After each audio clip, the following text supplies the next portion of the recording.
Hey, kia ora koutou whānau. Welcome back to another edition of Big Hero News. Kia ora, Chewy. Hello, Pat. Oh, How are we? Kia ora, kia ora. I'm doing good, mate. Hello, everybody in the chat there. People getting in nice and early. Kia ora, Spider. Kia ora, JK. Hello, Michael. Hello, Pursuit. Hit like on the way. Hey, Vicky. Hey, Jordan.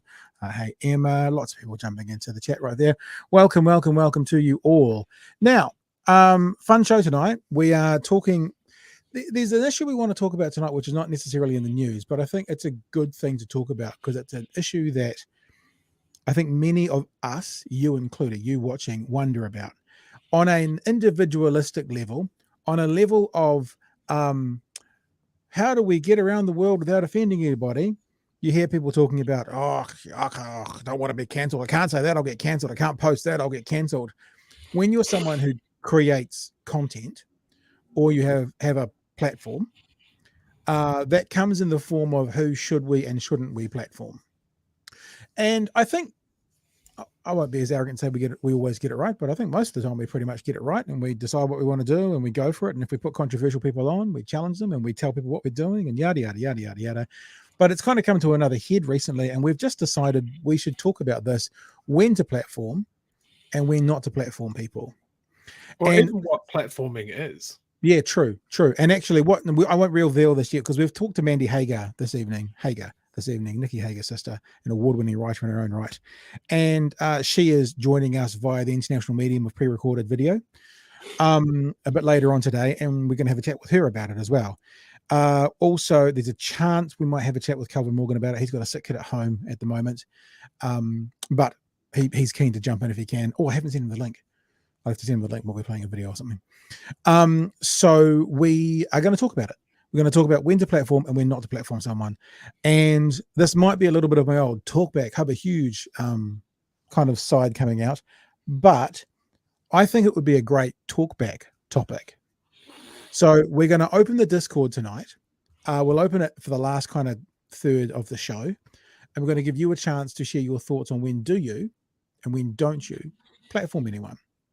And if you think you should never platform anyone, we want to hear from you. If you think you should always platform someone, we want to hear from you. Or if you've got some nuance in your life, we want to hear from you. Now, look, when we do this, last week we had 3 people giving us a tingle. We don't do this for hours and hours and hours and hours. But if you'd like to participate in a conversation with me and Chewy, the link to the Discord is in the chat of all of our platforms right now. You can jump into there and you can just hang around and wait for us. And when we give you a chance to do it, all you need to do is jump into the waiting room. And when you jump into the waiting room, you can be involved in a chat with us. We can drag you across at the appropriate time. Anyone who chats to us from Discord tonight goes into the draw for some merch. And as you can see, Chewy, I'm wearing another one of our tops here. Let's see. Oh, that's my one. No. My one. And I've been receiving images from people who have been receiving their merch today.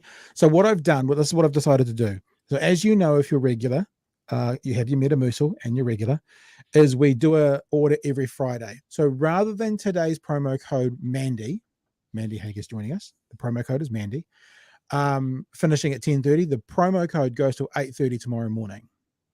Which means if you pick up on this, because I notice sometimes when I do when the video kind of is on my front page when I wake up in the morning, the viewership sometimes is doubled. So obviously people around the place, around the world, watch it overnight. So what I've decided is I would make the order tomorrow morning at 9 a.m. for this week's allotment. If you make your order before 9 a.m. tomorrow morning, before 8:30 technically, it cuts off at 8:30, and use the promo code Mandy, then you will get free delivery of merch to you. And just to remind you, the merch we're doing this month, we've got that's the green t-shirt that I'm wearing. If the left wins, I'm wearing that one tonight. There's also a red t-shirt, there's a red hoodie, and there's a green hoodie as well.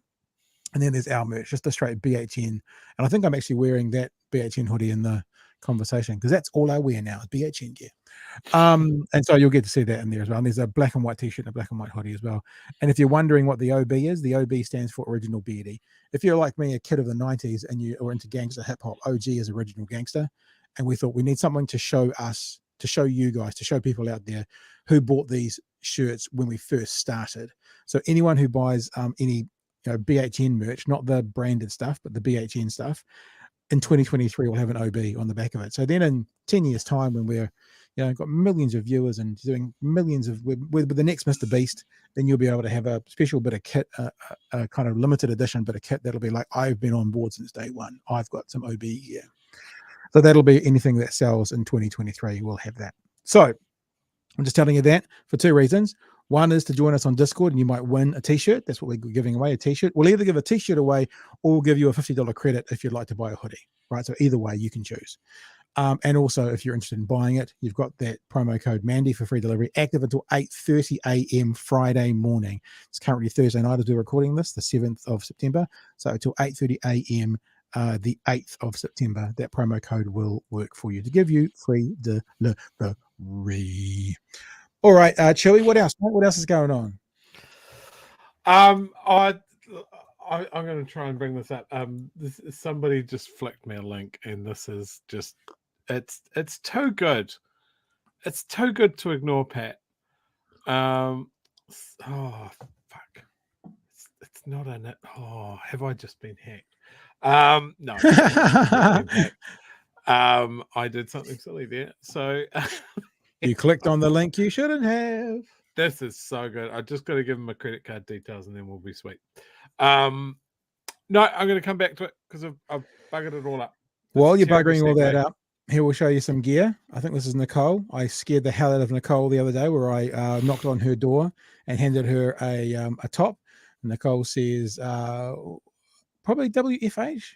Is that what the fuck happened today? Probably. What the fuck happened today in my new BHN hoodie, hand delivered and Otipoti by me himself. A freaking lovely surprise. Even if I did look like I just rolled out of bed at 3 p.m., it was my day off. So there you go. There's some of the merch being rolled out.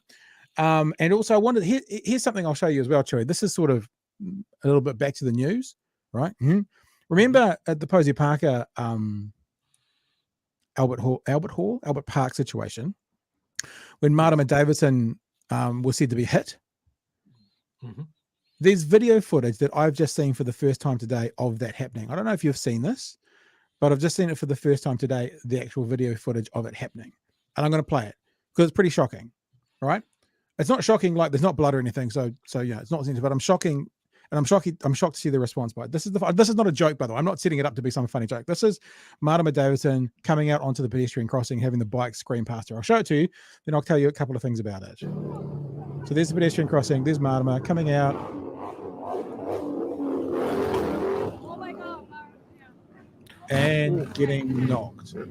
That's a fair clip. It's a fair clip. Now, there are a bunch of people, and I'm not going to go into the account where this is on, who are basically saying things like, well, if you walk out into the middle of traffic, yada, yada, yada, yada. But this is what I want to point out. I believe it's if you're driving 50 k's an hour, every second you travel about 15 meters, right? 10 to 15 meters every second if you're doing 50 k's an hour.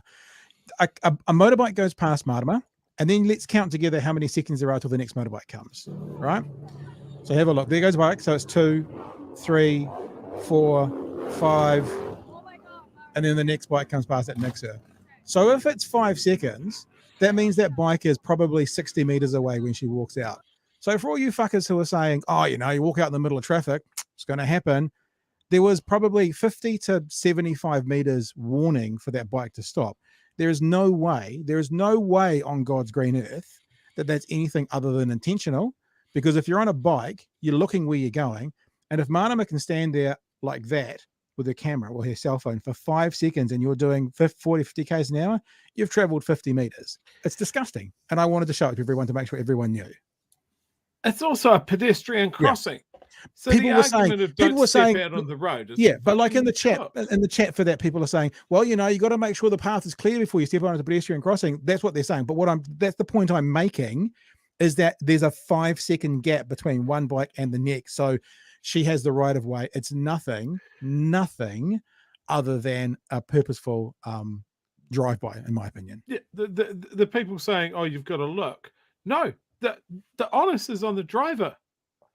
You have to check when you approach any pedestrian crossing. You have to check as a driver that there's not someone waiting or stepping out onto it. You can't just go, "Oh, well, they're on them." That's bullshit. Yeah, it is. It's complete bullshit. And now that you've seen it, you can pass it around. We'll do a clip of that, and you'll be able to pass it around. So, 14 meters. It is. I did the numbers and Googled it. 14 meters if you're doing 50 k's an hour per second. So 5 seconds would be 70 meters.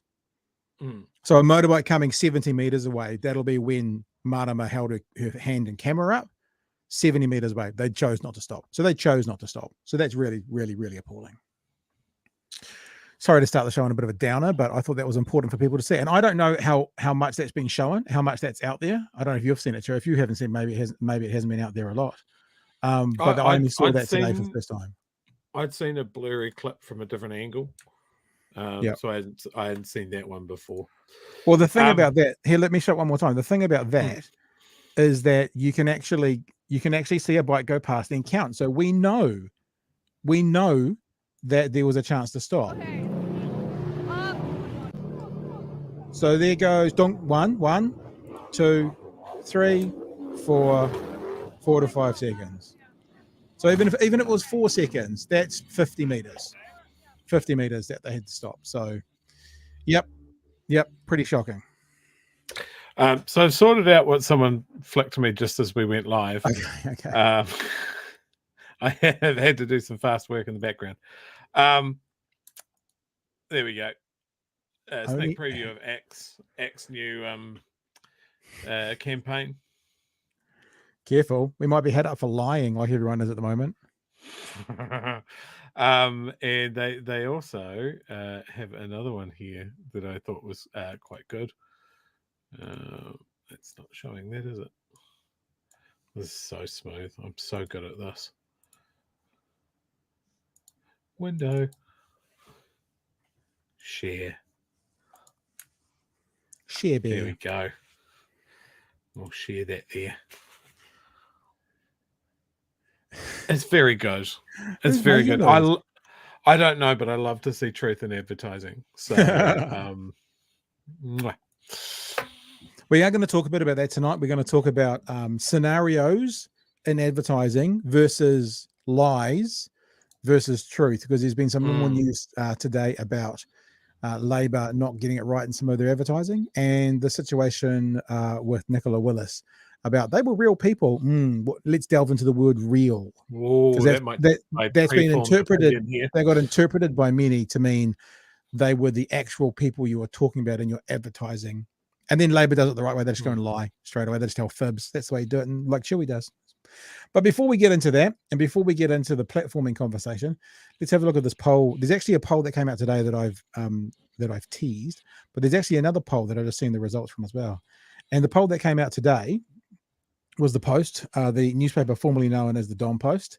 And of course, you have to have the headline that says Labor slumps, because Labor slumps, whereas National drops. That's what we figured out. So National has a strong lead on 36%. Chris Hipkins' party has a 26% vote, down 24 points since the last election.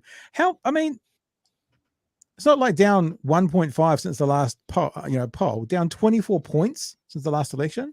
Okay. It places the Greens on 12 at number 3, ACT on 11, and Te Pāti Māori on 3. New Zealand First inches past the threshold to enter Parliament without an electoral seat on 6%. But Christopher Luxon can't yet breathe a sigh of relief. Christopher Luxon release. No, that's something very different. I don't want to. If the poll result were replicated on election night, it would deliver a hung Parliament. You certainly can't talk about release and hung in the same word, that's for sure. No, these numbers would give the right bloc 60 seats, to the left's 53. New Zealand First would take 7 seats, but Hipkins ruled out a post-election deal with New Zealand First late last month. Now, we're not even talking about like what will be. We don't typically project, but if we were to look at these numbers, I mean, the left gets 53 plus New Zealand's first 7 doesn't even get the majority. So based on these numbers, the left couldn't even win. Now, don't panic. I'm not saying these are going to be the numbers. Just, but that's what you have a scenario here where the left couldn't win, even though the right can't win without Winston Peters. It's quite an interesting little dynamic, actually. So the projected seats for 2023 based on this, basically National and ACT would have 60, 46 and 14. New Zealand First would have 7. Labour Greens would have 49. Te Pāti Māori would take them to 53. So that's what it is. And you can see compared to the last election, Te Pāti Māori would double the people in Parliament. The Greens would go up by 50%. ACT would go up by about 50% as well. Actually, they'd all go up by about 50%. And the Labour Party would drop by about half. So there's certainly movement afield. Now, before we get into any of this and have a bit of an opinion, I just saw this within an hour of coming on. Talbot Mills also did released a poll today. And it's really interesting because their little graph includes the margin of error. And this is why I think it's important. Oh, okay. Yeah, for whatever perspective you have, to not ever get in a position of not wanting to vote. Because the results from the Talbot Mill today had National on 36. I've lost my mouse. Where's my mouse? Here it is. National on 36 over here. Actually, I should go into this view so you can see it properly. Hang on. There we go. National on 36 over here. Labour on 30. Greens on 12. ACT on 10. New Zealand First on 5.4. Te Pāti Māori on 2.4. Now, interesting thing about both polls have Greens higher than ACT, which is an interesting little daily trend, only by 1 or 2 percentages, but high. But see, then what they've done here is they've included the margin of error. So you can see Nationals on 36%. That means their margin of error puts them between 33 and 39. Labour's on 30%. So the margin of error puts them between 27 and 33. So you can see when you talk about margin of error, you can actually see the top 2 parties are within cooey. They're within margin of error of being equal, which is fascinating. The Greens margin of error puts them between 10 and 14. ACT's margin of error puts them between 8 and 12. New Zealand First's margin of error, this will be good news for them because the lowest they've got from this poll based on margin of error is 4%, which is pretty bloody close to 5%. So between 4 and 7, and Te Pāti Māori between 2 and 3. But I think this is a really interesting thing that Talbot Mills has done, showing the margin of error, because it also does show it could be 27 to 39. But on the other end of it, it could kind of be 33 all, Chewy. What are your thoughts? Yeah, not necessarily a thought related to this, right? But the last couple of polls, I've seen a lot more people talking about how bad it would be to have a hung parliament. Yeah, I know we've had one before, or we got very, very close to one. But how is it bad? Do you know? Because I'm a big old dummy. Well, I guess what they're saying is there's no. I mean, like I talked to Raf about this, and you guys know that we like Raf and we like what he's doing. We just don't like the decision that they've made about setting opposition benches. And if I talked about this scenario, if for example both sides could get to say 59 seats, which is not far off being what it is now. Yeah. And you had 2 seats, and you were going to sit in the opposition benches. Now we've talked to him twice. The first time, he didn't bring up supplying confidence. So I said to him, the thing that makes me uncomfortable about that is that basically means that top decides every single policy that goes through. Because if both sides are on 59, then top goes, well, we'll just stay out of this. And you bring all your stuff to us, bend the knee, and we'll decide what wants to go through. I'm actually not saying top would do that, but I'm just saying Party X could do that. Yep. So would this also mean that if the major parties wanted to avoid something like that, concentrating a lot of power into someone with a relatively low percentage of the actual vote, they would have to maybe get off their ass and do some horse trading rather than just slinging shit at each other? I don't think, like we have minority governments all the time, which is where a government, like for example, the Greens they'll sit in the opposition benches, but they'll give supplying confidence. And that's the likely scenario. So if you have a minority parliament, so for example, that ACT national scenario where they get to 60, New Zealand First maybe gives supplying confidence, but that means they're not in government. They sit across the benches and they give supplying confidence. But once you give supplying confidence, you've basically given them your vote every time. So what is the problem with a hung parliament? I guess one of the parliaments is if they can't figure it out, you have to have another election. Like that's the worst case scenario. Right. Because if you have a hung parliament where because you have to go to the King's representative. I said that for the first time. I didn't say Queen's, and say we can form a government. If you can't form a government, then you have to go again and see what happens. And I don't know if that happened, who that would be bad for. Like if it was hung, would that be bad for someone like New Zealand First who is choosing not to get in the boat?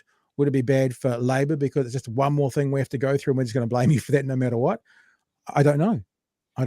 But I don't believe there will be a hung parliament. I believe what there could be, though, is a minority government with a supply and confidence partner. That's a much more likely scenario.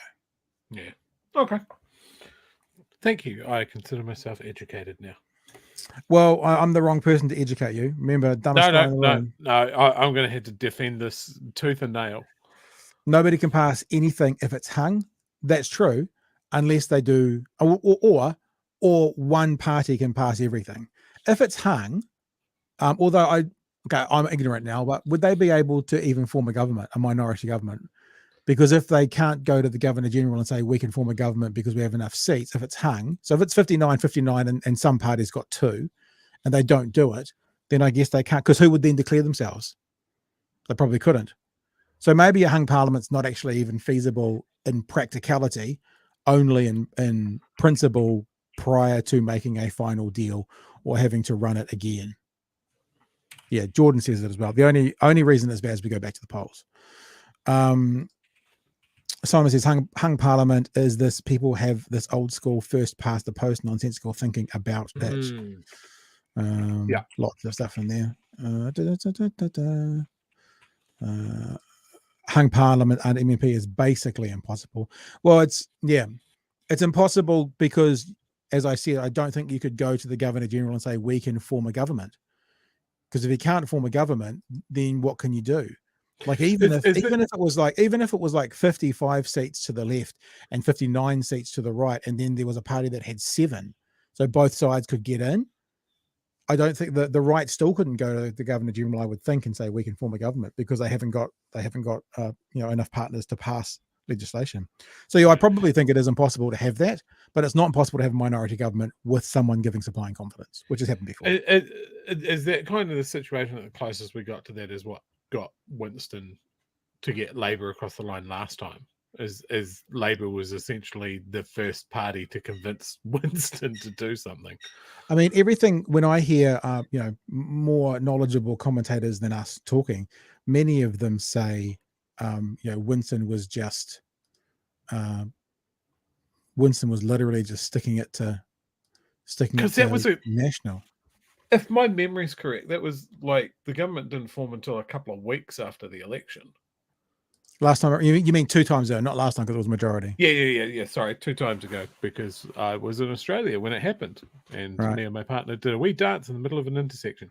Yeah, okay. I don't want Winston to be in that position ever again. Yeah, well, interesting to see what will happen on election day. Thanks for the super chat, Emma. Remember, if you do a super chat, make sure you put a question or a comment in there. It's an easy way for us to see a comment, because it gets highlighted for us in the plethora of chats going past. And we are getting busier and busier every single week.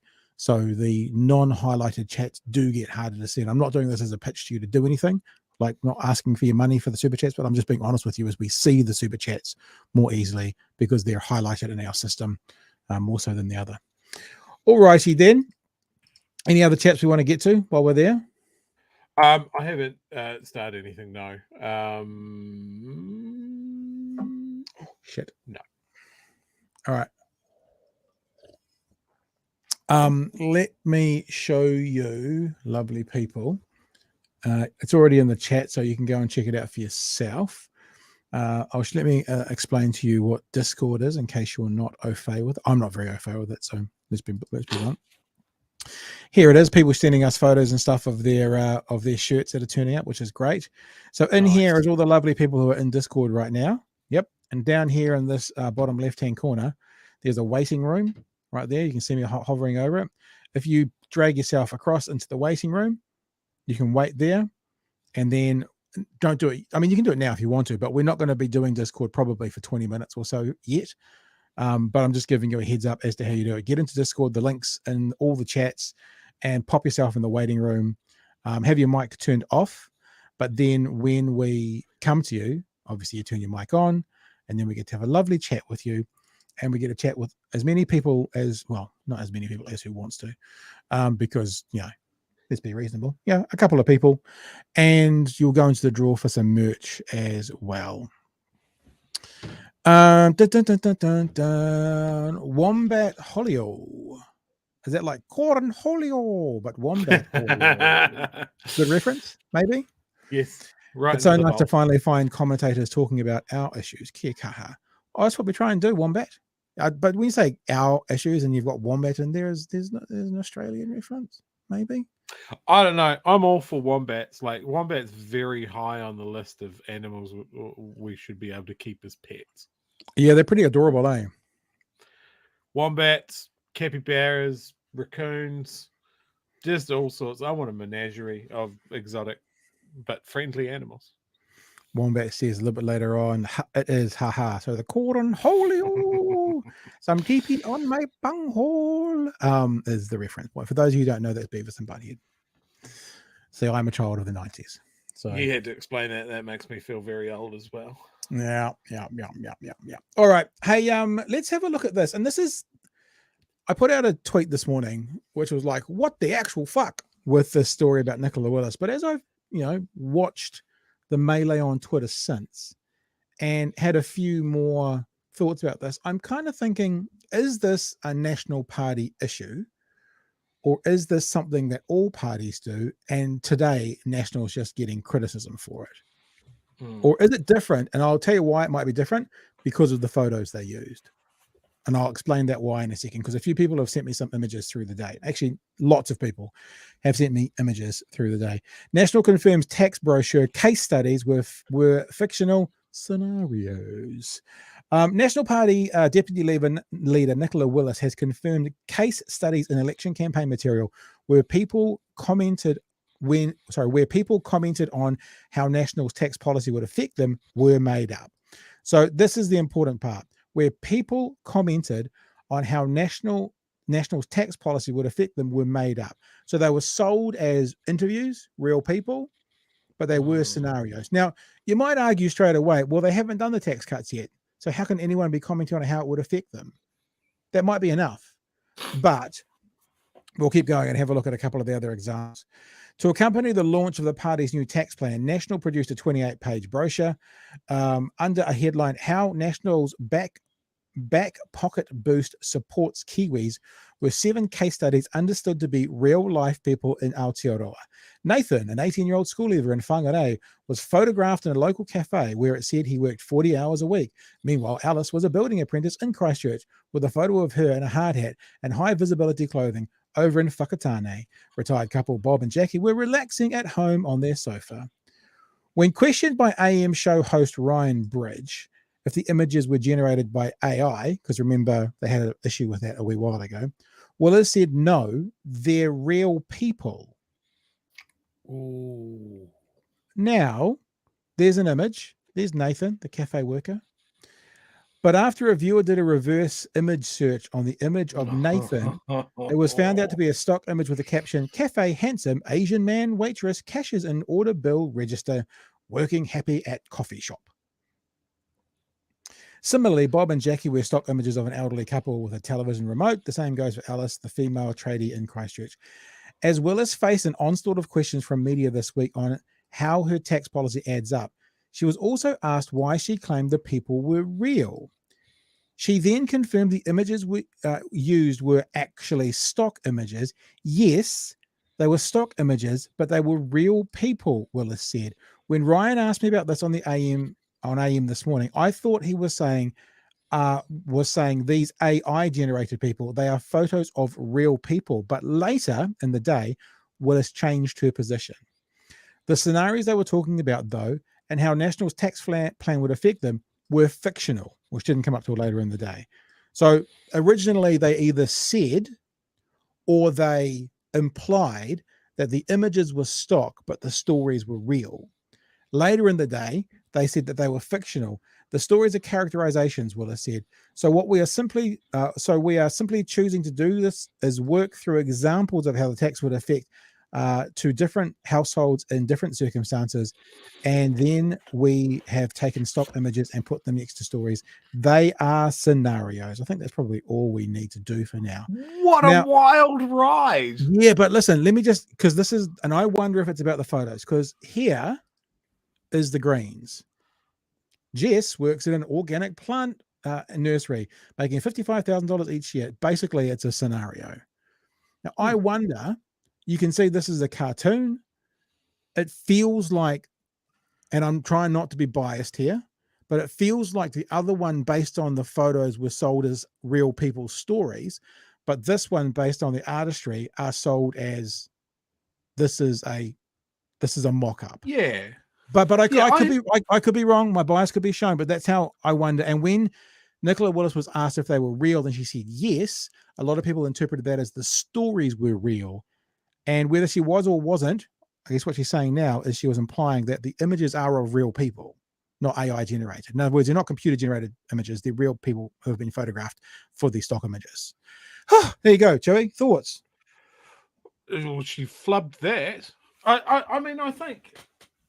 Oh, I don't know. I think if I saw something like Nationals pitch or even the Greens pitch that we just saw there, right, is that my brain automatically goes to this is a scenario because they can't know, but this is what we've come up with, this fictional Joe Everyman family, and this is how it would affect them, and that's easier to digest than any other way of explaining tax, right?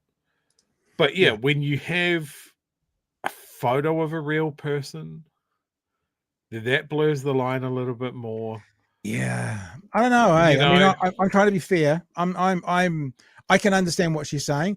I mean, and I can understand, like, hindsight is 2020, right? But the answer to the question, are they real people? What do you mean real? Do you mean, are these real people of a person in a cafe in Whangarei, or are they? But hindsight's 2020. I probably wouldn't have thought of that. If I got asked that story, are these photos of real people? I possibly would have said, yeah, they're real human beings in the photos. Yeah, I'm not going to throw her under the bus for that. When there's been so much discussion about AI generated content, right, and they've fallen into that bear trap earlier this year. The question of, are these real people? Yeah, of course they are. They're absolutely real pictures of real people. I can understand that her brain went to, no, they're not AI, so they're real. Yeah. But yeah, that doesn't answer the whole question. And then she kind of bobbles it again, and then obviously someone's gone, you can't say that they're actually real people with real examples, because they're not. So she's had to come clean about that. But again, it's not a good look when we are talking about trust. And I mean, they absolutely crucified people yesterday over the same thing. But see, this is the thing why I'm saying scenarios versus lies versus truth, because hello, Labour Party. Labour removes false advertising over public transport for disabled people. Labour has been caught out claiming National would cut free public transport for disabled people, despite never providing that support in the first place. That wasn't available under them. The party has removed an attack ad from social media, which warned that National's tax plan cuts free public transport for disabled Kiwis under a banner reading Coalition of Cuts. But total mobility users were not and were never made eligible for free public transport. So, you talk about trust. Well, that one got me. There you go. I thought that was so prevalent. People were all talking about it with such confidence. I thought, oh yeah, cool. Well, they're taking the cheap public transport off the kids, so of course they'll take it off disabled people. But maybe again, because I've just said it for Nicola Willis, so I'm being fair. They've gone, who are the vulnerable people in society? Well, disabled people are also good, and then someone else has leapt to, and their wheelchairs or their mobility scooters, because they are taking free transport away from disabled people. Because if you're disabled, if you have a disability, you won't be able to ride on the bus for free. However, if you have a mobility scooter or a big chair, that was never free anyway. So again, is it that this is a lie, or has someone got the wrong end of it? Has someone gone, in their head, like it's like that scenario when, that it used to be done in the 70s to show sexism where, someone's in a car accident with their father, and he's a doctor, and they turn up to the hospital, and the surgeon looks down at the child and says, I can't operate on this. They're my son. Who was the person? And because it's his mother.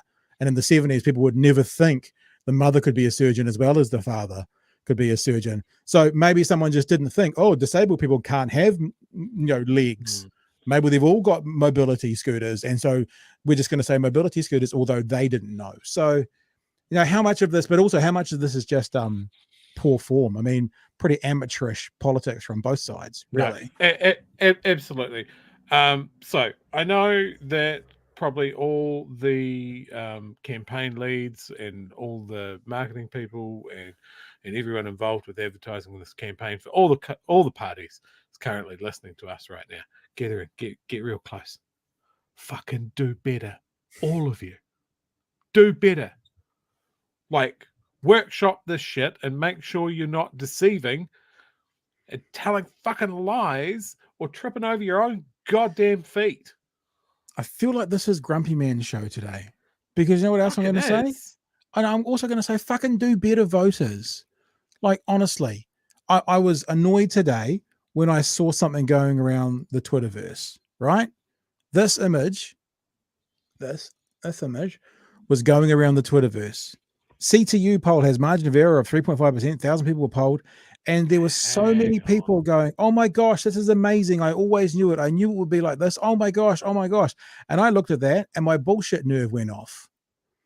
We've all got bullshit nerves. Some people just choose to ignore them. And I went, that's really interesting. I wonder what the situation is. So I actually messaged the person who posted it and I said, can you cite where you've got this from? And of course they couldn't, because they just copied it from someone who'd copied it from someone who'd copied it from someone.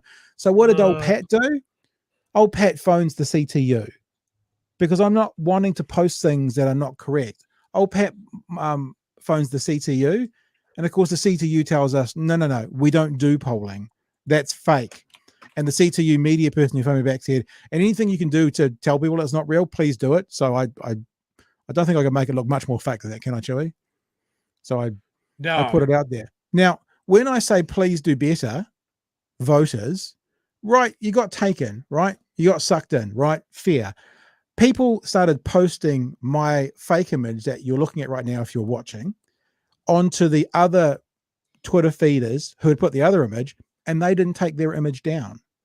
That is when misinformation, you've made a mistake, becomes disinformation. There's now someone who's saying, we've spoken to the CTU. The CTU tweeted this out. The CTU tweeted my tweet out. I'll show you. So there you go. There's the CTU. And okay, you couldn't have it much more confirmed than this. The CTU has tweeted out my tweet. All right. So that is confirmed. So all the people who chose to leave it up when several other people were tagging them into this tweet of mine have just slipped into that world of disinformation, because now it's not real and you need to do better. We all need to do better. This is not an attack on the left. This is everybody. Uncle Bob will send you something on Facebook which feels like it's not right. Before you repost it, do a bit of research. Most of the time, the research will take you 2 minutes. Like the first thing I did was Google CTU polls and couldn't find anything anywhere. And that made me go, okay, I'll just phone them. And I phoned them, right? So everyone, all of us, you need to do better. The politicians need to do better. We need to do better. We want to get things right. And when we get things right, then no one can tell us that we're spreading mis and disinformation, shall we? Here's a wee interesting snapshot, actually, because I thought, I'll jump in and see where things stand and how many of them are still up, right? Here's a poll from the CTU, blah, blah, blah, blah, blah, blah. There's someone admitting that they got tricked. Good. Fake poll. Apologies for that. Still, numbers look great. Of course they do. They're fake. I got this thing from a parallel universe. I wish I lived there. And then people justifying it. Oh, it's an internal poll. No, they don't do polling. Yeah, they don't do polling. It's CTU polling their members. No. Come on, it's fake poll. It's just We've talked about this a lot of like that confirmation bias. Here's something that I agree with. I'm not going to look into it any further. It's probably legit. We're just going to roll with that. Yeah, you got to do better. Everyone's got to do better. It's too much riding on it. Yeah, you got to do better, team. We all got to do. And I'm not. Look, I know I'm sounding a bit grumpy, but I'm saying this to everybody. We all got to do better. All right, I can see another super chat in there, but I think we'll leave that till the end because we're going to go into this conversation with Mandy Hager now. If you're cool with that, Meister. Yes. So I can see there's someone waiting in the waiting room in Discord. You're just going to hang on there because this is a set-up conversation, meaning we set up the topic with this. If you want to talk about the idea of platforming people, if you want to talk about when to and not platform people, we have lots of opinions on this. And we have a lot of, I guess, skin in this game because this is a platform. So we can literally platform and not platform people. It might not be a big platform, but it is literally a platform. So we haven't said anything during the show tonight because actually I think we cover off almost all of it in this interview, Chewy. Would that be fair? Yeah. So let's play the interview with Mandy. Us talking to Mandy at 7:00 this evening. And then we'll come back. And the only thing we're going to do after that is really give you a chance to get us on Discord. So head to Discord. The links are in the chat. The very first thing that's in the chat is the links.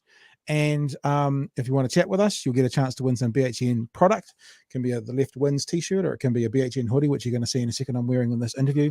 And we will see you in about 15 minutes. And we'll give you a chance to have a chat with us. Head into the waiting room and we'll know you're there to have a chat. And we'll grab you very, very shortly here in BHN.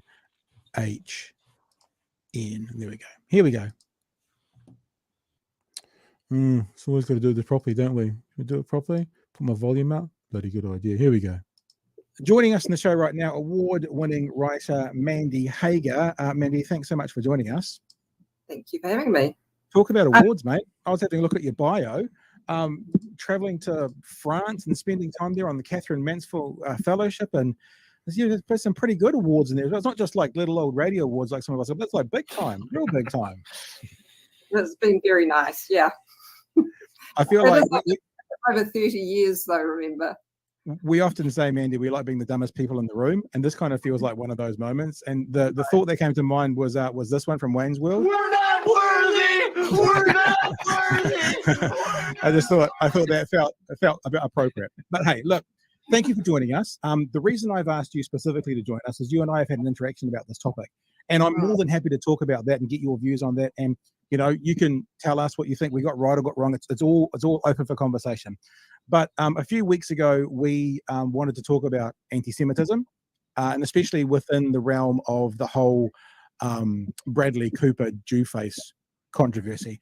So we went to a synagogue because we kind of believe if we're not representative of the people, we should get the people who are affected by this and get them on board. The synagogue gave us to a spokesperson. The spokesperson was from the Jewish Council. That happened to be a woman called Juliet Moses, who some people have some pretty strong opinions about some of her views of gender and women and that sort of thing. Now, we were talking to her about anti-Semitism and Jew face. That was our path. But we got quite a bit of kickback from some people, which we didn't actually participate in. Like I don't tend to feed the trolls, but we got a big bit of pushback. And you contacted us and you said some things, and I contacted you privately and said thank you so much. And this is what I said to you in the private chat, just so everyone is caught up with us. I said, for people who create content, it's quite difficult. So let's say you're looking for a conversation around neurology, and the top qualified neurologist in the country happens to think co-governance is a pile of crap. Do you get that top neuroscientist, that top neurologist on to talk about neuroscience, or if they're the best person to talk about it, or do you not because they've got views in another area? And that's sort of what we talked about briefly in private. And we want to kind of talk about that again today in general, because I think a lot of people want to know about this conversation as well. People say things like, oh, I can't say anything online, I'll get cancelled. Like, well, why don't we figure it out if we can? Who's a platform? What can and can't be said? How it can be approached? And that's sort of the summary of this whole conversation. So, we can wrap this up in about 90 seconds, I think, Mandy, it should be an easy one. But if I just throw you the ball with that background and that idea, would love to hear your thoughts. Super easy question. It's all about context, really. So, of course, you should be able to ask anybody on, and anybody is entitled to an opinion. I guess if we're talking about the neurologist, if you get a neurologist on and you're asking him technical details about his specialty, that's cool. But then if you're asking him questions about sort of access to medicine or something that's more affected by his personal values, then his beliefs start to impact that. And when I was thinking about this, I was thinking of something I heard on the radio the other day that infuriates me every time, that you hear an economist talking about something, and then at the end, they just quickly say that this was a person from the New Zealand Initiative. Now that's it's a think tank lobby group, but that's not actually mentioned. And so I think this is why people are getting so hot under the collar, because we've got an awful lot of people who are being put out as commentators, but they're coming with a kind of point of view that they're pushing, and it's not being stated up front. And so that's the thing, I think. So in that case with Juliet, then she probably answered, I didn't listen to it, she probably answered perfectly reasonably about the topic that you had, but it's about if that swerves off in another direction, that might have taken you into a place that made you uncomfortable, and certainly would have made a lot of other people uncomfortable. And I guess it's about particularly people who say they're representing a whole group. You know, Posey Parker would say she's representing women. Yeah, sure. A whole lot of us would say that is not the case. So I think that's the kind of subtlety of it. So it's not about stopping people talking. It's about people being upfront about who they are and where they're coming from, so that we then have the right to make a decision about whether we trust what they're saying or not. Chewy? Yeah, I mean, I've had some pretty interesting discussions today. I mean, being someone that's involved in this sort of news, current affairs, commentary, and that sort of thing, I almost feel that some people consider platforming to be, no matter what their views are, why you want to talk to them. So if we take our previous guest as an example, we wanted to talk about a very specific thing, and it turned out that two of her other areas of commentary and areas of pushback from some people almost ruled out whatever opinions she had on this thing that we were asking her about. So yeah, it's like our fictional neurologist. You know, nothing he says has any weight or validity because he doesn't like co-governance. And I guess I think that there's potentially a little bit more nuance in the word platforming. I've been very critical of it in the past, especially with mainstream news. We've brought someone on for the show for an opinion, we give them 10 minutes and there's no critical discussion. It's just they hit their bullet points and they're gone. Whereas what we do is a lot more in depth and a lot more critical, and we can add a lot more, as you said, context to it. And I think in some cases really hold people's feet to the fire, or even in some cases for utter ridicule for their points of view. But then, we get this pushback that says, no, you shouldn't talk to this person at all. You shouldn't share any of their views. You shouldn't open them up to any audience, even if they have a bigger audience than we have. Give them credibility. A minefield. That's what people say. That if you put them on, no matter what for, it gives them credibility. That's the criticisms. Yeah, I mean, I've heard that, and I overall I don't agree. I think possibly, if Adolf Hitler was still around and you invited him on the show, I would think that was pretty dodgy. But overall, people are entitled to their opinions. But I think personally, ethical journalism is allowing that person to speak, but then also giving the context around them so that people understand where they're coming from. And I do this. My last two books were non-fiction books for secondary school, and they were looking at the history of different protests and how they've shaped the country. And because we're sort of in this post-truth world where, everybody gets funny about things, the first thing I did in the introduction was say, look, this is the lens through which I view this. These are all facts, but you have to remember that every time you receive a fact, it is coming through the lens of my brain. I've curated those facts, and somebody with a different point of view and with different values will pick a whole different group of facts to bring to the fore. And so I think it's really important that we pull away from this kind of saying good or bad and actually say, these are my values, this is where I'm coming from. You don't have to agree with them. I'm giving a point of view. What are yours? And let's have a discussion. So, that's how you would hope it would be. But it seems to me that at the moment, in our media at the moment, we don't have that. We just have these real divisions and this real anger, and it's really worrying and it's really dangerous. But I think a lot of it's been manufactured because while we're all divided, we're not watching what's going on. The credibility thing, if you give them any ear, it gives them credibility. The difficulty I have as a content producer and someone who manufactures a show is I look around and I see, Paula Penfold making Fire and Fury, great documentary, but that platformed a whole bunch of people. Byron Clark, friend of the show, wrote his book, whole bunch of critiquing there. But if we're just saying, if you just basically mention their name or give them part of your work, you're platforming them, then, Calvin Morgan, his Twitter feed is amazing. And he literally just takes content and reposts it. So if that's the yardstick, if platforming them gives credibility, that also means by definition that there's some gatekeepers that go, those group of people, Paula Penfold, she can do it. She's allowed to platform them.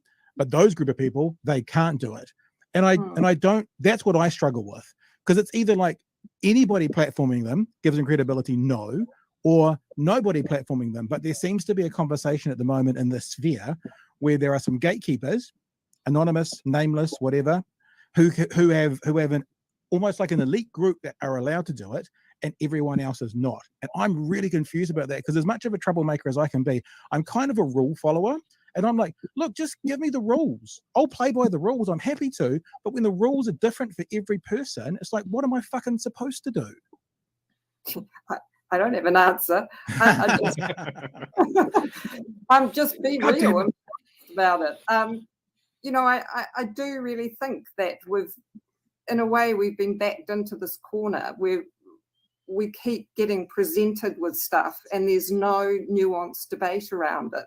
And I think that's the issue, is that and people are just fed up with it. And so we've just gone into these little silos because get so, I've stopped watching any TV news because my blood pressure just goes through the roof because people say stuff and nothing is followed up. And so that's what I think's happened, is that we've been kind of forced into this fury at each other where we're just talking past each other and not listening.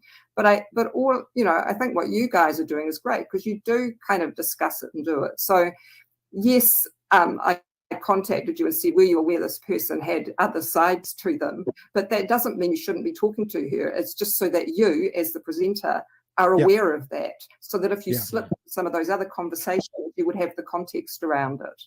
And look, I think, and like I said, I responded to you. What you did was perfect, and I didn't have all the information then. But then there's another way of doing it, which is like, look at these fuckwits, and it's like, okay, well, that may not be the best way to get us to understand the perspective. Now, I know what's actually going to happen from this conversation. If some people see it or some group see it, they're going to be like, oh, look at these liberal tears, these privileged men, and da-da-da-da-da. It's like, no, actually, I think this is a conversation that lots of people don't get or are too afraid to have. And those of us who aren't in the big high profile waka going out there fighting the fight, we're in the back room sort of just doing it a little bit, helping. We want to support those big boats. But when the big boats are sending us mixed messages, we're a bit lost as to how to do that and what to do it from time to time. Unless you're like us, Mandy, and you've realized your lane and you're like, fuck it, we'll just do what we want, which is pretty much what we're doing now anyway. We're confident in our lane, not to be arrogant, saying we don't care, because we're talking to you based around a concern you had. That's the main driver. But like, we know our lane and we know our audience, and our audience knows us. So we're just going to keep being us and look for input from people like you when I'm not saying we got it wrong with that, but when a potential issue may come up, then we listen.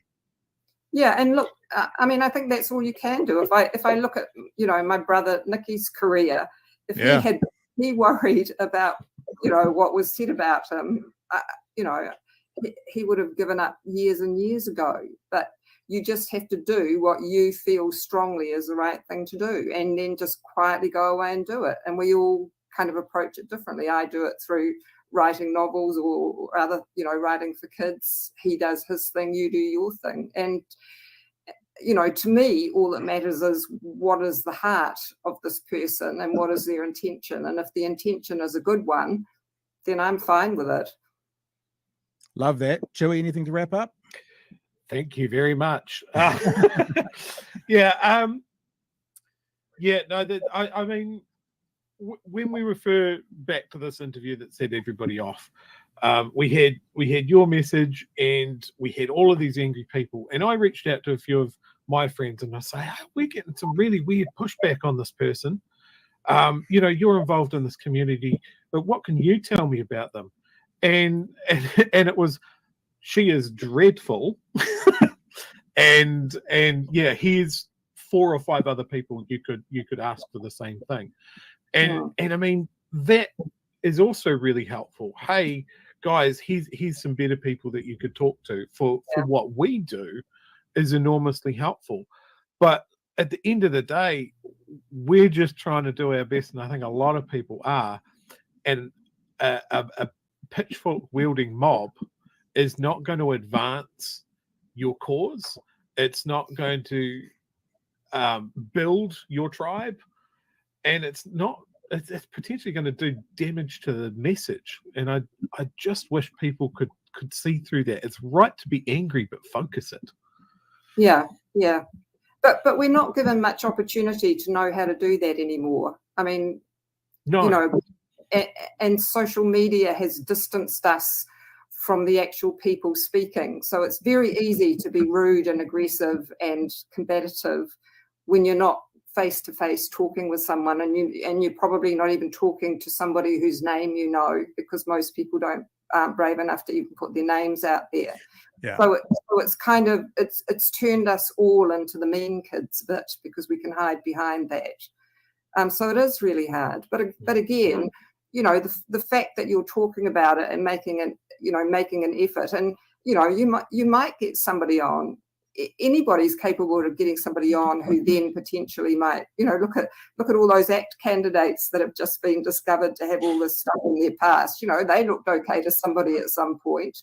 But the point is to say, actually, we found somebody that might have a better opinion on this, and from now on we're going to use them rather than just continuing. How long did we have Matthew Hooton on national radio giving opinions before they finally realized that he was a lobbyist and that wasn't appropriate? It was years and years and years. Yeah, absolutely. And look, thank you for your time, Mandy. I'll just say this thing because I only thought this afternoon, is like, for the people who think just giving someone a platform, and I don't typically label people unless they're like, I don't use the word Nazi very much about people unless they're like those guys protesting at Posey Park, or not protesting, they were there attending, who were actual Nazis who saluted and had the flags and everything. I'll call them Nazis. I kind of feel a bit something about the word turf, but then that's not my community, so I'm not going to judge people who use it. But David Seymour, for example, could well be our Deputy Prime Minister next year. Yeah, there's a good chance of that. There are many in the community who call him a turf. So does that mean for people who think you don't platform turfs because it gives them credibility, they would be saying that no left-wing progressive group should have the Deputy Prime Minister on next year to have a crack at him about his topics? That's how it kind of flows down if you take that position. And I'm like, no, can't do that, sorry. No, that's mad. And in fact, what they should be doing is having him on and challenging him on it. Yeah. If people want to find out more about you, Mandy, your website is mandyhager.com. And I love this bit. Mandy Hager is a multi-award-winning author, writer with a passion to promote the politics of love. I feel loved tonight. I feel like that's been a part of our conversation, Mandy. Well, thank you so much for joining us. We really appreciate your time. Thank you for having me. And keep doing what you're doing. Mandy. I really appreciate it. Yo, there we go. I also heard from Mandy, and something we didn't say in that interview, but I saw you saying it on Twitter today. You know, when you get off an interview, you go, "Oh, there's one more thing." Mandy messaged me today, and I'll read out what she said. And then this is actually what you said today, Chewy, so I'll give you credit for it as well. Mandy said, thanks for that. As always, I now know what I should have said. Platforming is having someone on and letting them talk without any pushback. Journalism is pushing back. So, and that's what you said on Twitter today. I saw you saying that. So that's what that's what I think. That's what I think our level is. Platforming is having someone on, and the irony being for people who don't want us to platform various people on, and there's no one in particular I'm talking to, is that when we get ideological people on who we support, we don't push back very much because we agree with them. So really, the only people we push back against are the ones who we disagree with, who are the people that are, some think that we shouldn't be platforming. So. Yeah, I think that's a really good way of thinking about it. So to platform someone isn't just putting them on your platform. It's putting them on your platform and then shutting your mic off and letting them say whatever they want to say. That's how I consider platforming now, Chewy. There's one particular show that I think of a lot when I think of platforming, and that's The Project.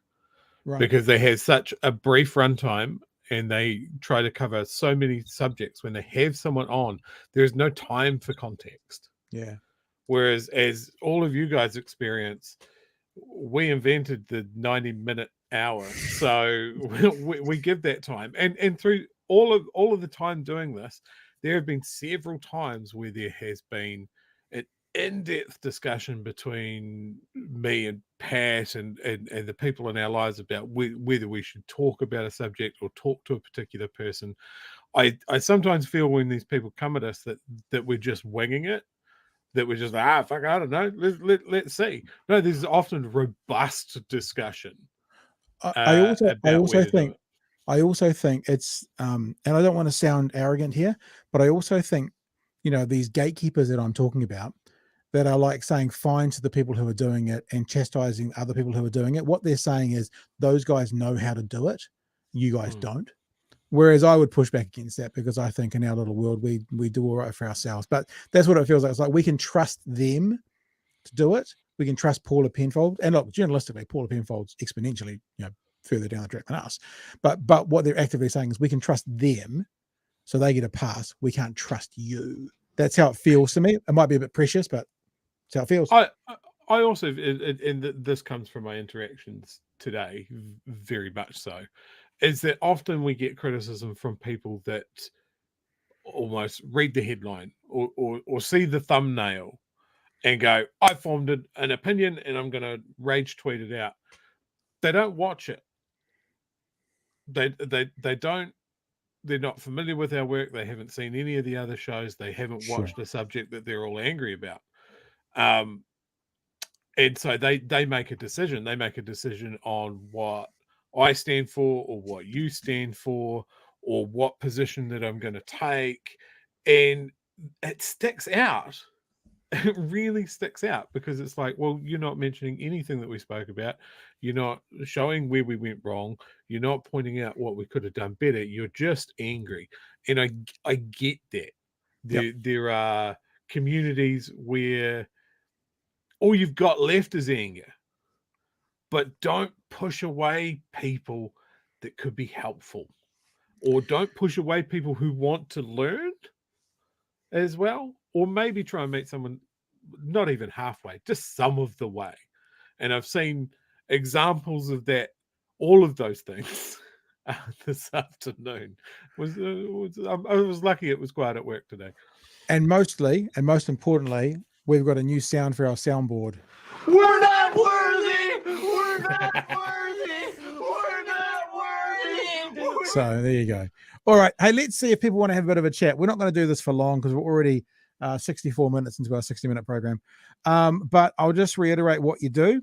If you want to have a chat on Discord, you can see there's a couple of people here waiting in the waiting room. Jump onto Discord, put yourself in the waiting room, and make sure your mic is turned on in the waiting room. Your mic can be turned on in the waiting room, and it won't interact with us until we bring you into the live room.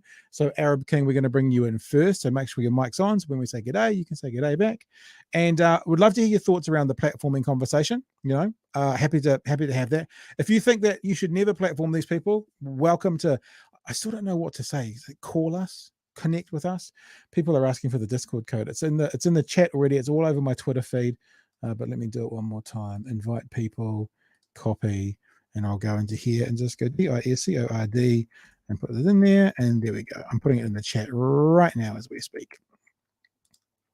And or picking up on any of the subject matter that we've been talking about so far, or through the week. It's sort of open line talkback. Hub a huge 0800 Chewy and Pat in the Hat. And remember, while we're doing this, if you want to get some merch. Tonight's promo code for free delivery is Mandy, bhnshop.nz. Right, let's see if this all fucking works. Arab King, hello there. Are you with us, Arab King? Oh, I need to turn my mic on, don't I? Got to turn my mic on. Got to turn my mic on.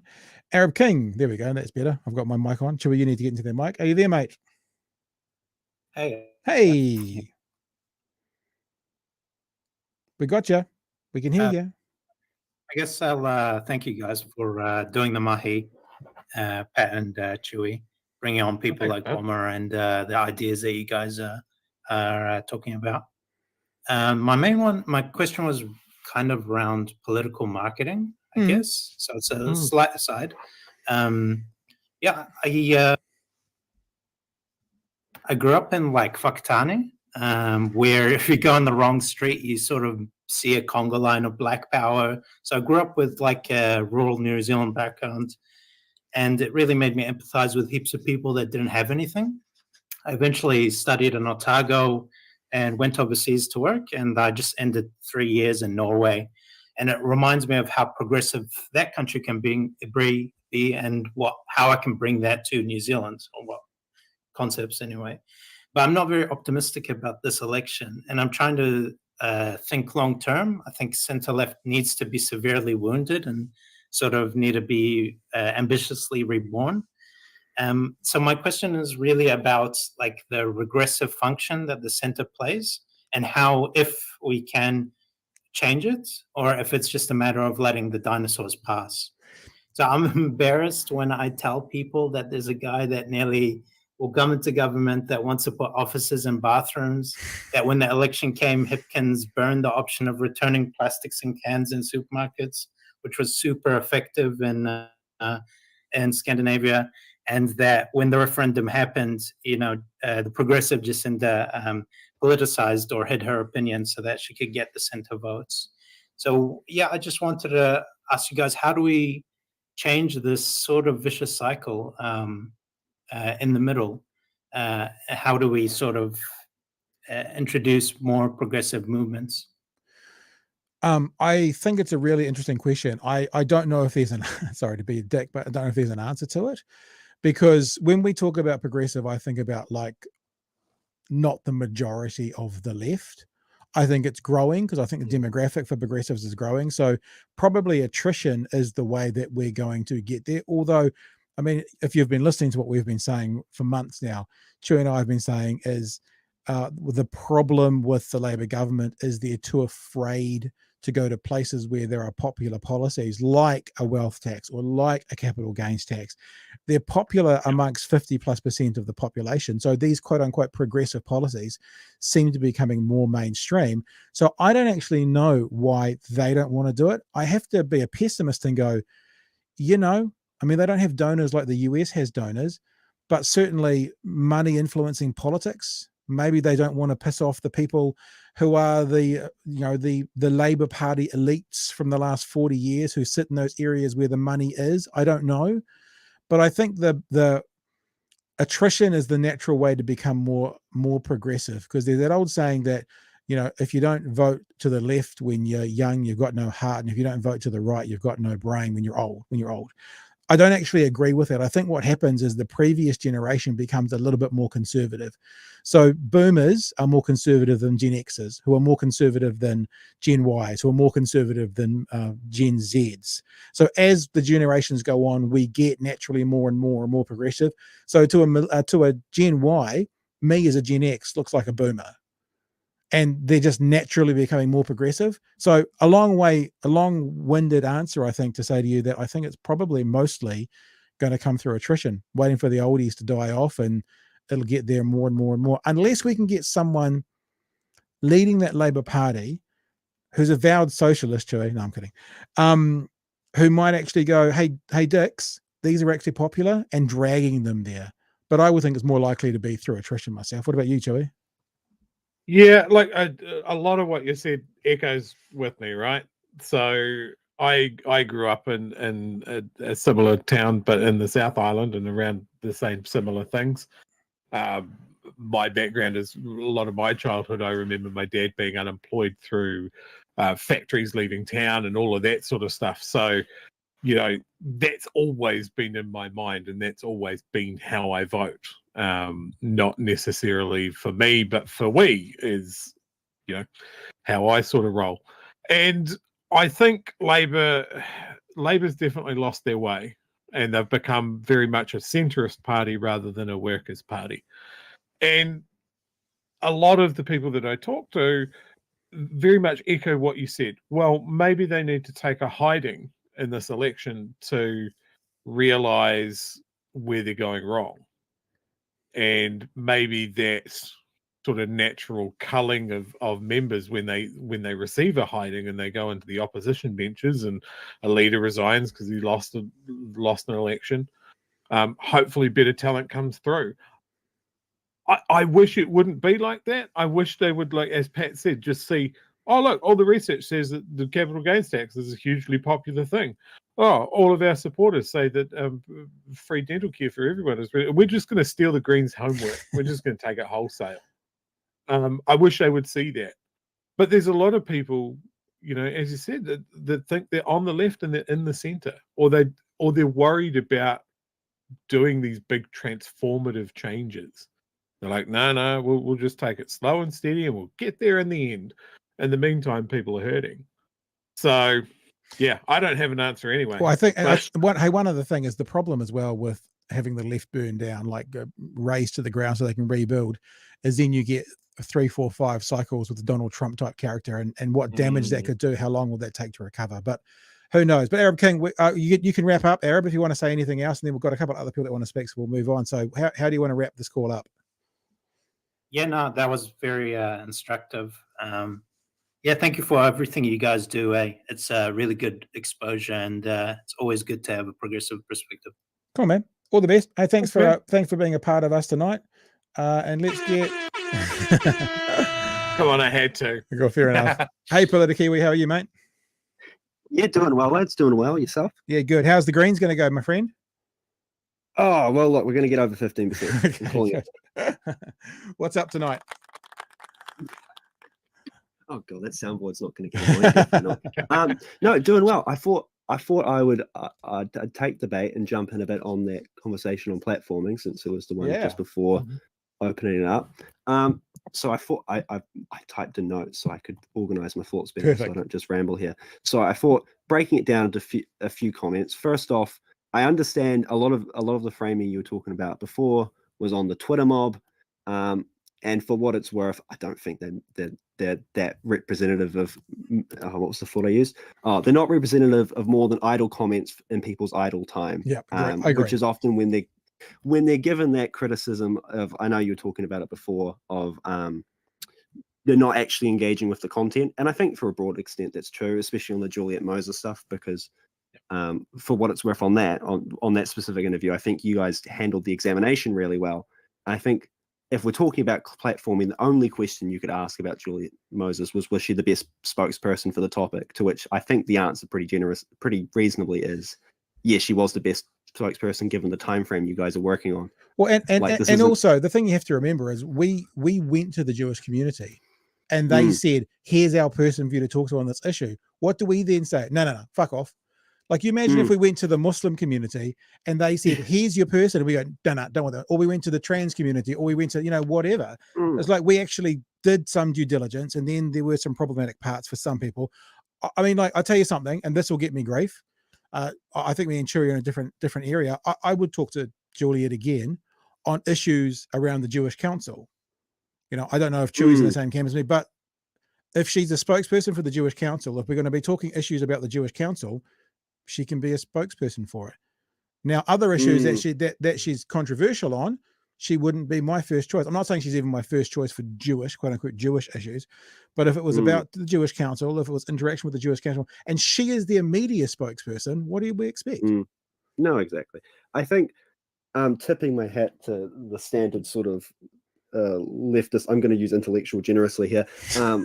Obviously, that's one of the issues when you talk about like intersectional values and issues, right? Because if you're talking to people in a minority community, they have various different opinions, and a lot of them are more conservative than others, especially ones in more institutional positions. You're more often like the council. I'm sure the council for the Jewish community is probably a lot more conservative than some elements in the Jewish community, but they're still probably the only close thing you're going to find to an actual spokesperson for that community, which is it's a tiring issue. But I wanted to talk about, because I think the main comment I kind of took issue with was when talking about legitimizing as platforming, and when you were drawing the question of like, oh well, David Seymour could be called a TERF. Does that mean we just don't platform him, right? Because I can see where you're coming from, but I wanted to talk about that for a second, if that's all right. Yeah, go for it. Yeah, absolutely. Sweet. I think there's, in my head, I would break it down as I think there's three types of figures that you could bring on to interview, right? So you have an institutional figure, like a politician, like David Seymour, because unfortunately he keeps getting elected for some godforsaken reason. You've got non-institutional but public figures, regular, like very, very well-known pundits or experts or spokespersons for a community, like Juliet Moses. And then you have non-institutional, non-public figures, like a random Twitter user or a random protester you could call off on the side of the street when you want to ask him, why are you out here? I don't think you can realistically, and someone like BHN, I don't think can legitimize people who are institutional figures or non-institutional, non-public figures, right? You don't have enough rep to improve the brand of Seymour or damage the brand of Seymour. Dude, Nor do I think harsh much? Holy moly. Well, maybe wait till the merch sells out, and, Okay, and then you will. And likewise, a random Twitter user is only ever going to, at best, blow up on Twitter. And I think the real swinging point can be the types of pundits, experts, and quote unquote spokespersons. The risk around those roles in particular is because a lot of those people are reliant on their brand, and in a way BHN is too, right? Where, if they're seen as a legitimate figure, they'll get more airtime because they're a legitimate figure. Okay. And I think the risk is, and I can see what I think BHN handled it correctly in this instance, where you were talking about a very specific issue that relates to a very specific community. And for that reason, you would talk to this person because they are a legitimate spokesperson, for better or worse, for that community on that topic. But I think those are the people you're actually those are the ones we should be worried about when we're talking about platforming, are people whose job is to represent communities and their currency is their legitimacy, because those are the people we're interviewing them or not interviewing. That determines realistically whether they're going to even be considered for interviewing 3 months down the line. That's a really good point. And I think when Pat's talking about how he and I may be on different pages with this particular guest, I think that's where I diverge. Is that particular point. I mean, I reached out to a friend of mine who's involved in the Jewish community, and I said, hey, look, we're getting pushback on this person. I don't know why. And he went, yes, she's dreadful, and so is the Jewish Council. They're very conservative. They're very one note on this. Here's a list of other people that you can call. And I frantically ran around contacting those people. And the difference in response was really interesting. One of them, and I'm probably mangling the quote, but he says, I have absolutely zero interest in talking about this tonight. It is a non-issue in the eyes of this Jew. I was like, okay, well, that is still a quote. But let me add one thing in here. Maybe my weakness in this whole thing is I often approach these like a talkback show, and they're not. But I think because okay, so they've got some very conservative views. You know, if people aren't aware of, even when I've never really spoken about Palestine on this conversation, but with all the other political information I've put out about myself, I think it'll be pretty clear to know where I would stand on those conversations in general. So they're a very conservative group. Sure. If we were going to talk about something to do with the Vatican, and I why would I shy away from getting on like a spokesperson from the Catholic Church in Wellington, who might also be part of a much more conservative than me? I guess I'm approaching it more like a news story and using them more like a source. Now, I'm being honest, maybe that's a blind spot. I just wonder if it's because there's some buzzwords around various people, you know, the turf word, the Palestine word. I'm not saying there shouldn't be, by the way, but if it was another group with a very, very conservative world take, there may not be quite the same issue with it. And I guess from a content creator who wants to put out good content, let's be honest, but be accurate and have good conversations, I don't think personally just they're very conservative is enough to strike them out of my contacts book. Even though I'm not, obviously. I think that's something that makes BHN work really well, right? Is that Pat and I are not necessarily in lockstep. We hate each other. Every issue. Yeah. Oh, we're like cats and dogs when the microphones are off. I mean, really early on. What was that? Like straight up neo-Nazi that you interviewed really early on? The surname was Hake, H-A-K-E. Hake, yeah, because it's really close to hate. You know, that was a real moment for me because I was just like, well, I don't know about this man. And look, there was heaps of talk about it. It went on for days.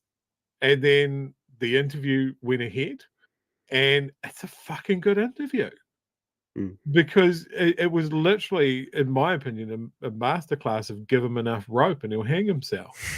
Like his arguments didn't stand up to a slightest push. His positions were nonsensical, and that idea of like platforming someone, that was really formative for me because I was like, if you're platforming someone, you're doing it in a way that's going to benefit them, right? Not if they look like an absolute chump. Not if we're holding them up for ridicule. Not if we're holding them up to people to go, hey, did you know that these people and these views exist? This is literally know your enemy territory here. And this is a debate about, you know, counter protest as well. You know, maybe they wouldn't get enough press if you didn't counter protest. This is something that I've been arguing about since the early 2000s when I first started doing anti-fascism work. Maybe we shouldn't do a counter protest because National Front are doing a protest in front of Parliament. And I was just like, no, they need to see that someone stands against this sort of stuff. And you know, Fire and the Fury is a great example. People didn't know where the Parliament protesters came from. It sprung up, and they like didn't know. Do you know? So you've got to understand where these channels of misinformation and who's getting sucked into them and who's going into what movement and how to combat it. It's information. Do you know what part of it might be? And we need to go shortly, Hugh, but we'll give you the last word because Brett's still waiting in the waiting room for us. Do you know what part of it might be? And I don't want to sound arrogant. This is going to sound really arrogant, but I've been doing this for a really long fucking time. You know, I worked for a talkback station talking to hundreds and hundreds of people a week for over a decade. I interviewed all the leaders, world leaders. You know, I've done this for a really long time. And I'm not going to be arrogant enough to say I never got taken advantage of in an interview. But I come with receipts normally, and I wonder if part of my precious side, when I said before, maybe it's that the elites who say who can and can't speak because they trust them and they don't trust others. It's because we're just a couple of chumps in Dunedin talking on the internet. They might not be aware or want to give credit for actually the skill set that's behind what we do. And when you see someone like James Hake, I think it gets shown through, Chewy. I'm not trying to say yay me, but I think there's actually an element of truth in that. No, absolutely. Yeah. Politica, do you want to wrap up? Yeah, absolutely. I think that's a very good point, and I think that's a point I want to touch on a little bit. There was another line that had been said before that Chewy had mentioned before about how some of the people on Twitter have probably had the argument hundreds of times and just come in with such a degree of uncharitability, right? And I think that's a really common issue on the left, where you have the exhausted radical and the fresh-faced moderate, where you have someone who's entered into any political discussion. And platforming is a really good one because it happens a lot, basically every time you have someone on, where it's an issue where the people there have been people who have had this conversation hundreds of times, and as such, when topics are raised, especially arguments they've seen before, they look on them very uncharitably and they don't consider it very much, and they'll toss it aside really quickly. And you have the moderates who are expressing an opinion or a view that might be pretty much new to them. They might have recently seen a source or something like that, and will just be in shock and horror at how unprofessionally it was just brushed aside, like it wasn't a valued point at all. But I think both of those positions it's an unfortunate balance on the left, because both of those positions are in some case valid. We all have to start from somewhere. Yeah. But equally, once you're there for a long time, it's really hard to look at other pundits, political figures, other people online charitably at all. It's hard to take each new conversation as a fresh start and a fresh face. Yeah. And it's one of the things I disagree. I feel like I disagree with Pat more than Chewy, but it's the one thing I will say to Pat's credit especially is you're far more positive than I could ever be in a show like this, because holy crap, I would have pulled my hair out a long time ago. I love it, bro, mate. I was just saying to Chewy last night, like, to be really honest, to show behind the curtain, me and Chewy are going, how are we going to sustain this beyond the election? Like, we're basically doing this not for nothing. Lovely people getting, shirts and that kind of stuff, but I'm probably earning about $3 an hour on the work I've been putting into this. But I'm just in love with this. I love it so much. I love talkback. I love this kind of world. And at the moment, with such good numbers we're getting of people live and interacting, that I'm loving it even more. So when you say I'm positive, I'm like, I just love it. I love this kind of stuff. If there was another job in talkback again, I don't know if I would do it because I'd have to give up this, but I love it. It's just such a lot of fun. Thanks, Politiki. We're going to give Brent, there we go. Brent, make sure your mic's turned on when you come in, and we will say hello. And I think this will be the last call of the night. Brent, mic on. Hello, sir. See that little thing there? That mic's off. You need to turn your mic on, Brent. Is Brent on his phone? Soundboard. All right, we're going to give Brent about 5 seconds, and then we're going to bail, because we're not going to just sit here and keep talking no one to no one. 5, 4, 3. Yeah, you do the soundboard. 1, 2. Oh, and Brent hung up. Oh no. Brent hung up. Oh, it was almost a clean sweep of calls that worked. Yeah, that's pretty good. That would have been a first. All right, why don't you jump back into StreamYard, bro, and we'll get out of here. Yep. Okay. Oh, look at this, my computer screen. That was well done, wasn't it? There we go. All right, let's wrap up. Chewy, sir, Chewy. Check 1. Check. They swap to make it work. Check 1. Check. I just want to acknowledge something that Politiki we said right there at the end about, if it's something that you're really invested in or involved in a lot of the time, and somebody sort of stumbles in with like, oh, what's the deal with Nazis? And you're like, it's fucking obvious what a Nazi is. Yeah. Yeah, no, good. I am at times very guilty of that. Because I mean, especially when you talk about white nationalism and Nazis, it's something that I've been involved in combating since my early 20s. So a lot of the time I get to the point of like, what do you mean you've never seen a Nazi in New Zealand? Where are your eyes? And I'm lucky in my workplace that I have a colleague that we have quite robust discussions. And he is one, because I know he's not an idiot and I know he's not an asshole. So when he's asking these questions, I kind of have to check myself and go, no, hang on. You have to unwind the hyperfixation you've had on this issue, rather than just jumping on this guy and saying, no, you're wrong, and how stupid are you that you can't see this? It's so obvious. I shouldn't even need to explain it.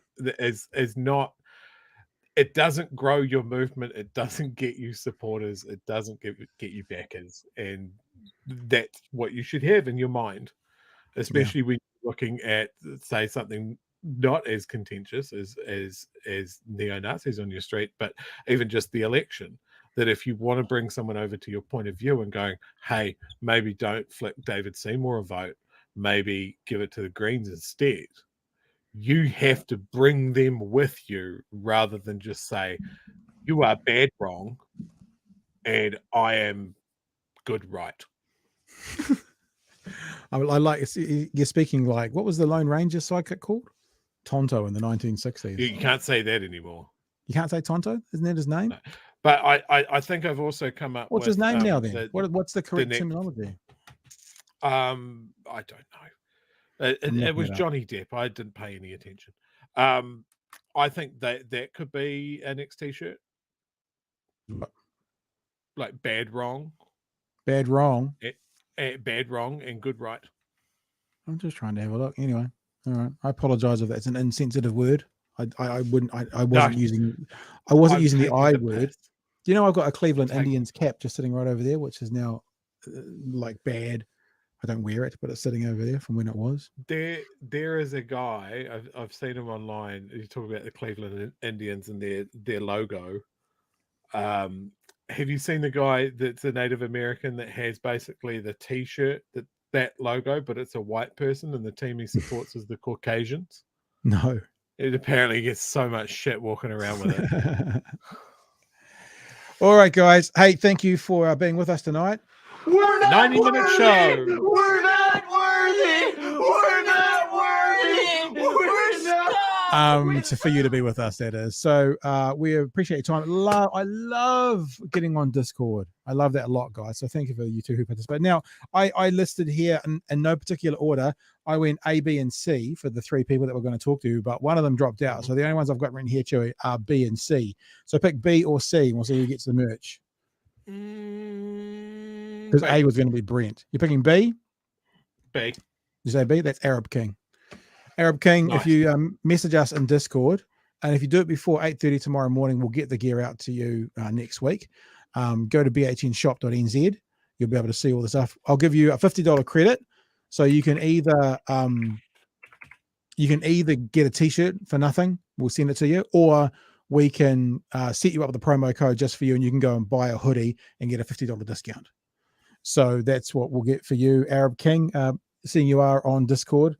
In fact, it says you're still on Discord right now, napping. That's what the thing says over there. Just send us a message in Discord with your details after you've had a look at the shop. Tell us what you want, and we'll get it out to you. If we miss tomorrow morning, though, we'll be doing another order next Friday. And for the rest of you, that merch drop for this week is being ordered tomorrow morning at 9 a.m. I've only got about 8 or 10 orders to make this week. If you want to get into this week's one, especially for these T-shirts, if the left votes, the left wins, we'll get them to you as quickly as possible. Then you can use that promo code Mandy, M-A-N-D-Y, anytime before 8:30 tomorrow morning. Now, if you're watching this in the middle of the night, that's 8:30 a.m. New Zealand time on the 8th of September, and you will get free delivery anywhere in New Zealand, even to RDs, which was a stupid thing I did because they cost dozens of dollars. We'll do it anyway.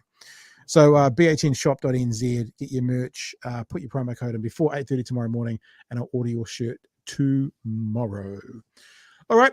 I feel like we're done. Is there anything else you want to check into? Going to watch the World Cup this weekend, Chewy?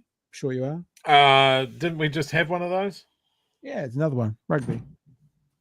Oh, All Blacks to lose the first game. All Blacks to lose the first game, but win the final. There you go. Prediction has been done. I think they should just so all these highly trained sports people should just continue playing the same sports that they've trained in, right?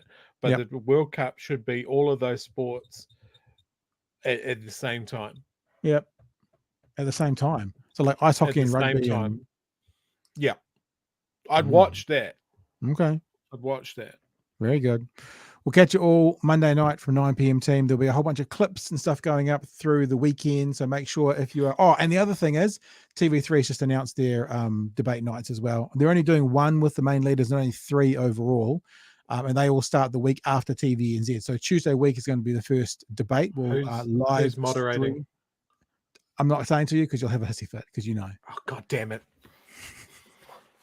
And we'll give you all the details next week. And we're also going to be having a look for some of those slogans off you, like the squeezed middle, as we do up our bingo card for the debate nights as well. And we'll see if we can get some of those made and printed and put up online before we all watch the debates together.